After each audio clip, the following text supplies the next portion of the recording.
Moving forward students, एक comparison हम discuss करते हैं, that is between ionic crystals and covalent crystals. Ionic crystals आपको पता है स्टूडेंट्स, मैंने पहले भी डिस्कस किया कि as a result of transfer of electrons बनता है, और कोवलेंट क्रिस्टल्स तो नेटवर्क ऑफ सिंगल बॉन्ड से बनता है, सिंगल कोवलेंट बॉन्ड से बनता है। आयनिक क्रिस्टल्स नॉन कंडक्टर्स होते हैं in their solid form of electricity.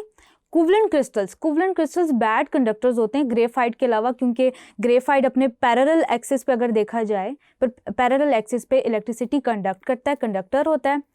Ionic crystals की डेफिनेट शेप होती है, इसी तरह कोवलेंट क्रिस्टल्स का भी डेफिनेट 3D नेटवर्क होता है।